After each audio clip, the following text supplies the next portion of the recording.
I would love to ask you about writing a show like this because I think what you always beautifully explore is the non-linear journeys of every character, and they're not necessarily all going through the same path and journey at the same time. So when you're in the writer's room, how do you find where you want characters to take a few steps forward and where you feel like you need to introduce an obstacle and bring them a little bit further back on their journey? It's an excellent question. I don't have an easy answer to it because it's not easily accomplished. That is the goal, what you just articulated. And so we talk a lot, and there's a lot of trial and error involved, to be honest.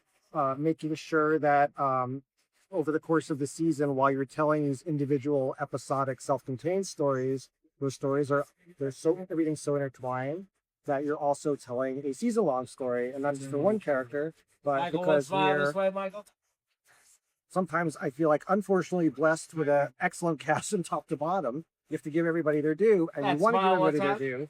And so trial and error is really what it falls down to. It takes us such a long time. So often we think that someone's going to take a step forward here, then we're like, no, that's going to step on somebody else's step forward, and we think about the endings of our episodes because we also like to keep people on the hook, and oftentimes the episode ends with not a step forward but a step back, just so you kind of like find out what happens next. So there's a certain amount of planning, and there's a lot of talking, but there's a lot of mistake making, and the mistake making is probably the most integral part of the process, because that's where you go. You find out what something is by finding out what it isn't, and that's often how we arrive at everything's land.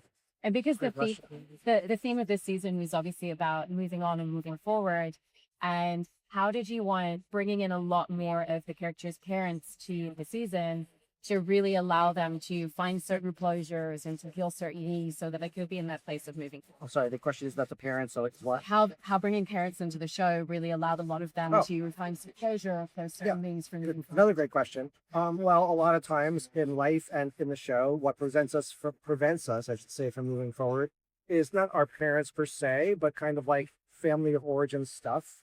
Our parents are the ones who, at the very least, knew us longer in many cases than anyone else, and so they often give a great perspective in terms of where and help us fill in for the audience via stories using these other characters, where the characters have been, where they're coming from, maybe to some degree why they are what they are, and defines those obstacles. And sometimes, like you said, they provide us with obstacles, which you need conflict or storytelling. Somebody can only really move forward if they experience, if they struggle to see what they're made of, and kind of see what their demons are. It helps them realize what their demons are, and oftentimes it helps them realize that what they want isn't necessarily what they need. And it is true that family members and friends and bringing people from our history oftentimes is a way to get at that. Such a beautiful job on the show as well. Thank you. Those are excellent questions.